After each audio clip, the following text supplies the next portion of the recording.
Headlines प्रायोजक राम बंधू लोणचे. आता प्रत्येक जण जिंकेल.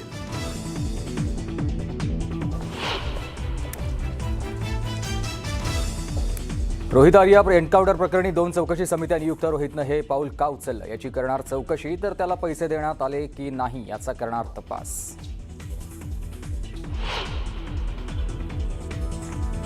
रोहित आर्याचं खरं नाव हरोळीकर असल्याची माहिती. फिल्म इंडस्ट्रीमध्ये काम करण्यासाठी नाव बदलण्याची प्राथमिक माहिती समोर. कोथरूडमधल्या रोहितच्या घरावर हरोळीकर असं नाव आहे.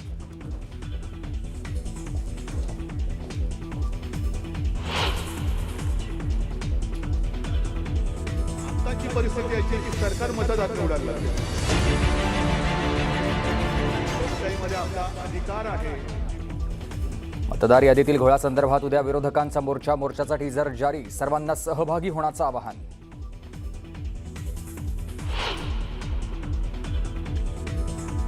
शिवरायांच्या किल्ल्यांवर नमो टुरिझम सेंटर उभारली तर फोडणार राज ठाकरेंचा इशारा. मुख्यमंत्रीपदासाठी किती लाचारी करणार? राज ठाकरेंची एकनाथ शिंदेंवर टीका.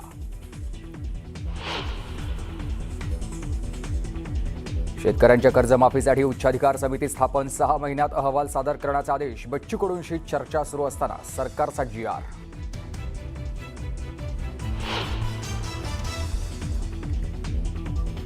बच्चू कडूंच्या शेतकरी आंदोलन प्रकरणी पोलिसांची कारवाई. बच्चू कडू शेतकरी नेत्यांसह तब्बल 2,500 शेतकऱ्यांवर गुन्हा दाखल. 24 तासाहून अधिक वेळ वाहतूक रोखल्यानं कारवाई.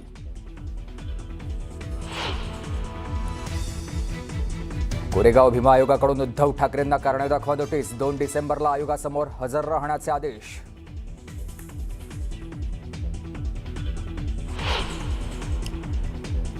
गुंड निलेश घायवळच्या आई वडिलांना पुणे पोलिसांची नोटीस. 2 दिवसात चौकशीसाठी पोलीस स्टेशनमध्ये हजर करा, अन्यथा कारवाई करण्याचा इशारा.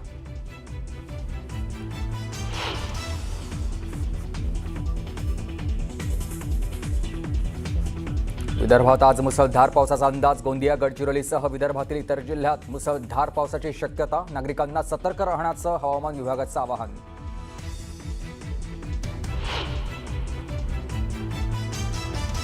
सरदार वल्लभभाई पटेल यांची 150वी जयंती. पंतप्रधान नरेंद्र मोदींकडून सरदार पटेलांना अभिवादन. तर राष्ट्रीय एकता दिनाच्या निमित्तानं देशभर विविध कार्यक्रमांचं आयोजन.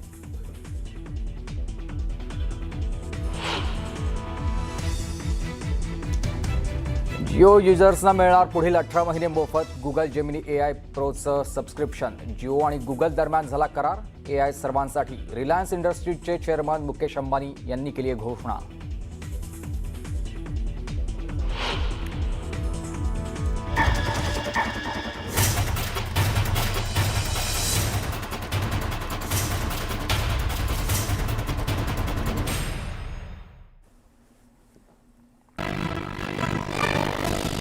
नमस्कार, मी सुमित शंकर सावंत आणि तुम्ही पाहताय न्यूज 18 लोकमत. या बुलेटिनमध्ये बऱ्याच महत्त्वाच्या बातम्या आपल्याला बघायच्या आहेत आणि सुरुवातीची एक महत्त्वाची बातमी मुंबईतून आहे.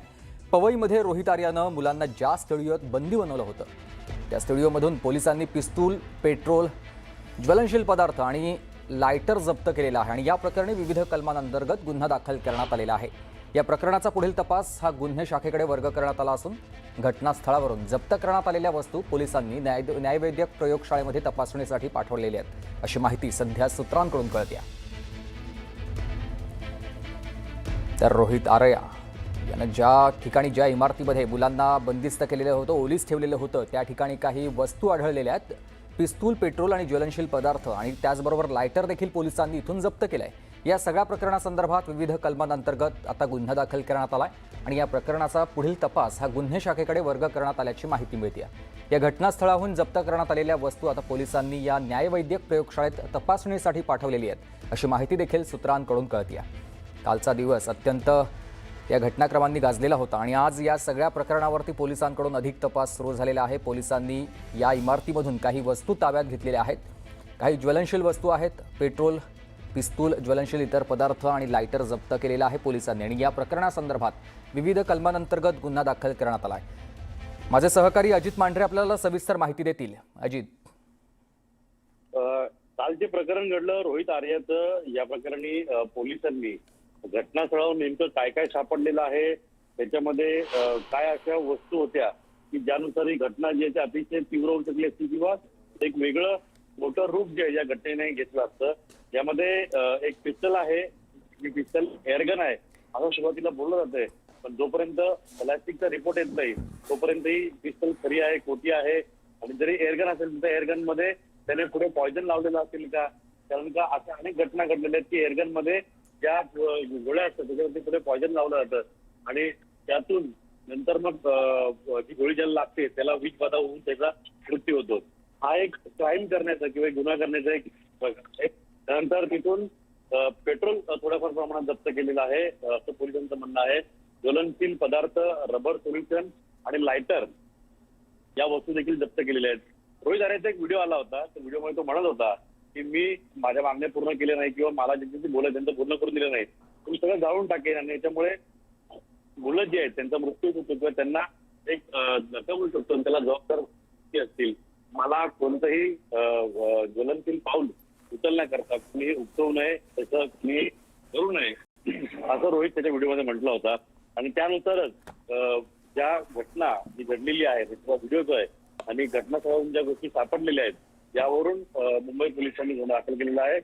त्याला 19/1, 140/287 आणि BNS भारतीय न्याय दंड संहिता 2023 अंतर्गत गुन्हा दाखल केलेला आहे.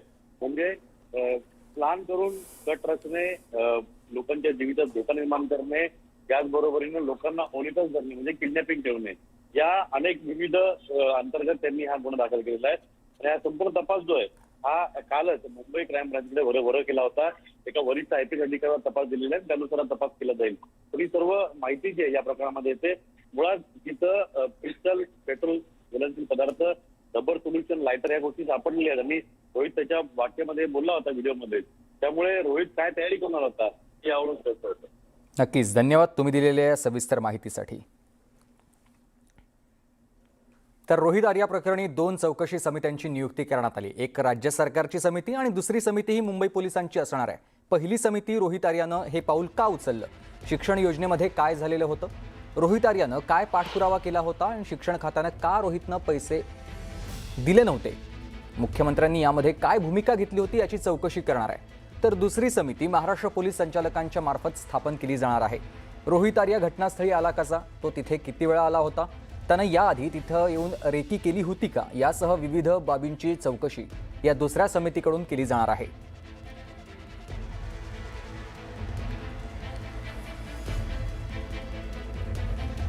रोहित आर्याचं खरं आडनाव हरोळीकर असल्याचं आता समोर आलेलं आहे. रोहितनं त्याचं हरोळीकर आडनाव बदलून आर्या केलं. चित्रपट सृष्टीमध्ये काम करण्यासाठी नाव बदलल्याची प्राथमिक माहिती आहे.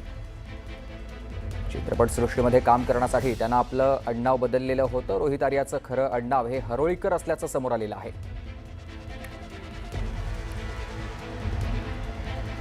तर अभिजित पोते माझे सहकारी आपल्यासोबत थेट पुण्यामधून जोडले गेलेत. अभिजित, रोहितनं आपलं आडनाव सध्या बदलल्याची माहिती समोर येते. नेमकं त्याचं आडनाव, खरं आडनाव काय आणि त्याने हे खरंच आडनाव चित्रपट सृष्टीत येण्यासाठी बदललं होतं का?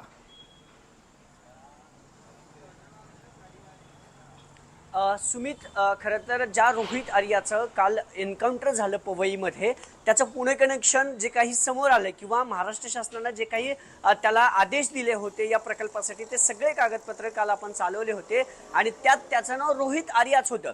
2 ठिकाणी त्याची घरं होती. 1 वर्षापूर्वी कर्वेनगरचं घर रेंटवरती घेतलेलं ते सोडलं होतं, पण पुण्याच्या कोथरूड परिसरात शिवतीर्थनगरमध्ये एक स्वरांजली अपार्टमेंट आहे आणि त्याच्या D विंगमध्ये पहिल्या मजल्यावरती या रोहित आर्याचे आई वडील राहायचे. गेल्या अनेक वर्षापासून त्याचे आई वडील इथं वास्तव्यास आहेत आणि ते घर त्याच्या आई वडिलाच्या मालकीचं आहे आणि जी नेमप्लेट आहे त्यांच्या घरावरती AR हरोळीकर. याचाच अर्थ जी प्राथमिक माहिती आपल्याला मिळते, या रोहितनं त्याचं हरोळीकर हे आडनाव बदलून आर्या आडनाव ठेवलं होतं.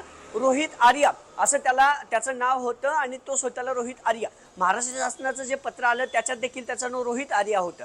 जी प्राथमिक माहिती आपल्याला मिळते ना, त्याचं एक YouTube चॅनल देखील होतं ज्याच्या थ्रू अनेक केसरकरांसोबतचे त्याचे व्हिडिओ आहेत आणि त्याला फिल्म इंडस्ट्रीमध्ये आपलं करिअर करायचं होतं. ऑडिशनसाठी काल त्यांनी मुलांना बोलवलं होतं आणि मग वेटीस धरलं होतं. म्हणजेच त्याला वेळ जे होतं त्या फिल्म इंडस्ट्रीचं होतं आणि हरोळीकर हे नाव या चित्रपटसृष्टीत चालणार नाही म्हणून त्यानं त्याचं नाव जे आहे ते आर्या केलं, म्हणजे रोहित आर्या असं नाव लावायला सुरुवात केलं. पण त्याच्या वडिलांचं जे घर आहे त्या घरावर जी नेमप्लेट असते अपार्टमेंटमध्ये ती आजही AR हरोळीकर म्हणजे त्यांचं आडनाव हरोळीकरच आहे. जे एफिडेव्हिट लागतं की मी माझं आडनाव चेंज करतोय, शासनाचं एक एफिडेव्हिट लागतं राज्य सरकारचं, त्याचं एफिडेव्हिट देखील त्यानं केलेलं होतं. त्याचे एफिडेव्हिटचे कागदपत्र देखील आहेत, ते काही कालांतराने समोर येतील. 2 वर्षापूर्वी त्यानं आपलं नाव बदलल्याची प्राथमिक माहिती मिळत आहे. आपण जी चौकशी कोथरूड परिसरात स्वरांजली अपार्टमेंटमध्ये केली होती, त्याचे आई वडील अजूनही तिथंच वास्तव्यास आहेत. तो मूळचा नागपूरचा आहे. आर्या नाव त्याची बायको जी एका मोठ्या बँकेत कामाला आहे ती देखील आर्याच आडनाव लावते, पण त्याच्या आई वडिलांनी अजूनही आडनाव बदललेलं नाहीये. सुमित, आता हळूहळू याची माहिती आता समोर येत आहे, अनेक गोष्टींचे खुलासे होत आहेत. त्याचं एक मीडिया हाऊस होतं म्हणून त्याला फिल्म इंडस्ट्रीची ओढ होती, वेड होतं, आणि म्हणून त्याने आपलं नाव बदलल्याची प्राथमिक माहिती आता समोर आली आहे. सुमित, धन्यवाद तुम्ही दिलेल्या या सविस्तर माहितीसाठी अभिजित. वळत तर आता रोहित आर्याचं खरं आडनाव हरोळीकर असल्याचं समोर आलेलं आहे. रोहितनं त्याचं आडनाव हे बदलून नवीन आडनाव लावलं. वळत आपण पुढल्या बातमीकडे. रोहित आर्या हा मुंबईच्या चेंबूर परिसरात राहत होता आणि चेंबूरमध्ये त्याचं घर होतं आणि या घराजवळून आता आढावा घेतला माझ्या सहकार्यानं, तोही आपण पाहूयात.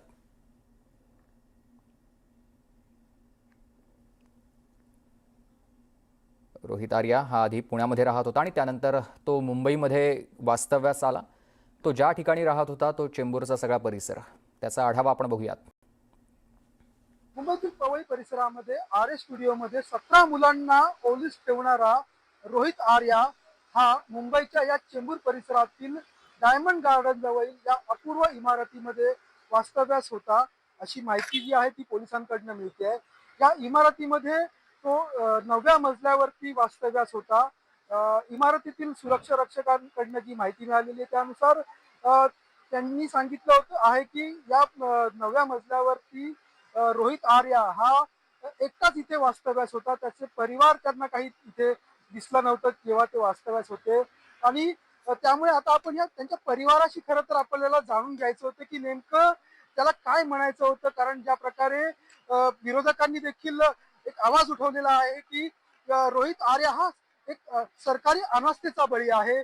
त्याला त्याचं मुख्यमंत्री माझी शाळा सुंदर शाळा या उपक्रमामध्ये त्याचे 2 कोटीचं त्याचं जे बिल होतं ते थकीत होतं, आणि त्यांनी यापूर्वी देखील पुण्यामध्ये देखील उपोषणाला केलं होतं. तब्बल 17 दिवस तो उपोषणाला बसला होता, आणि त्या उपोषणानंतर तत्कालीन जे शालेय शिक्षण मंत्री होते दीपक केसरकर यांनी त्याची भेट घेतली होती. मात्र त्याचं जे बिल होतं ते काही त्याला मिळालं नव्हतं, आणि त्यामुळे त्याला हे टोकाचं पाऊल जे होतं त्याचा आवाज सरकारपर्यंत पोहोचवण्यासाठी अशा प्रकारे एक चुकीच्या मार्गाचा अवलंब करण्यासाठी तो मजबूर झाला होता, असं विरोधकांचा आणि त्याच्या कुटुंबियांचा दावा आहे.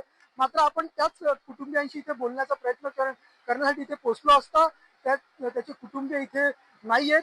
त्यांचं घर जे आहे त्याला टाळा लावलेला आहे. त्यामुळे आता त्यांच्या कुटुंबियांचं काय म्हणणं आहे नेमकं आता या प्रकरणामध्ये वस्तुस्थिती काय आहे ती लवकरच बाहेर येईल. राजेश शिंदे, न्यूज 18 लोकमत, मुंबई. तर रोहित आर्याच्या तावडीमधून 17 मुलांना सोडवण्यासाठी पोलिसांनी विशेष ऑपरेशन राबवलं होतं आणि बाथरूमच्या खिडकीमधून पोलिसांनी इमारतीमध्ये प्रवेश केला. ज्या खिडकीमधून पोलिसांनी प्रवेश केला त्या ठिकाणचा व्हिडिओ एक समोर आलेला आहे. एका उंच शिडीचा वापर करून पोलीस या खिडकीमधून आत शिरलेले होते आणि तोच व्हिडिओ आपण बघतोय. हीच ती खिडकी आहे ज्या ठिकाणाहून पोलीस आत शिरले आणि पोलिसांनी हे ऑपरेशन त्यानंतर केलेलं आहे.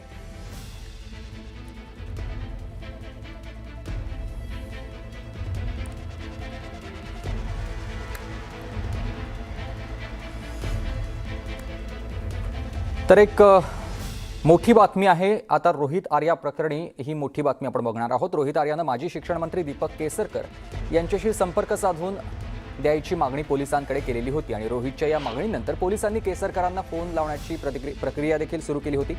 पण अचानक रोहितनं मन बदललं आणि त्यानं केसरकरांसहित आणखी काही जणांची नावं घेऊन त्यांना इथं बोलवण्याची मागणी केली.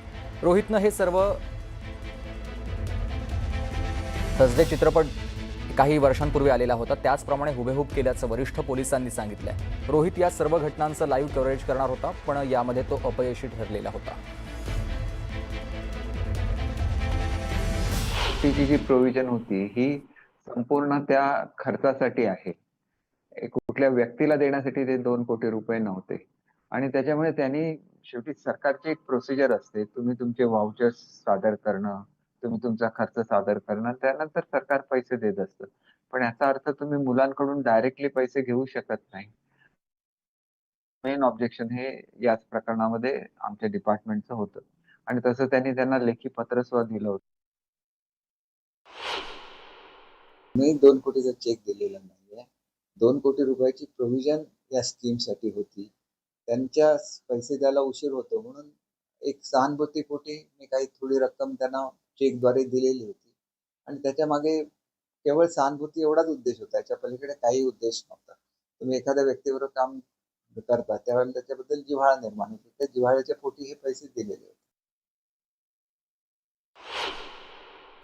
त्याचा उद्देश हा होता की त्याचे पैसे परत मिळावे, म्हणून त्याने कदाचित तो विचार केला असेल. हा विचार वाईट होता की मुलांना त्यांनी पोलीस ठेवणं, किडनॅप करणं आणि सरकारकडनं पैसे हा त्याचा विचार हा वाईट होता. पण त्याला त्याचे पैसे होते, सरकारशी तो संपर्कात होता, डिसिप्लिनशी संपर्कात होता, त्याचे सरकारने बोलणी करून त्याचे पैसे खरोखर द्यायला पाहिजे होते. पण तसं न देता सरकारने किंवा पोलिसांनी त्या ठिकाणी त्या छातीमध्ये गोळी मारून त्याचा खून केलाय.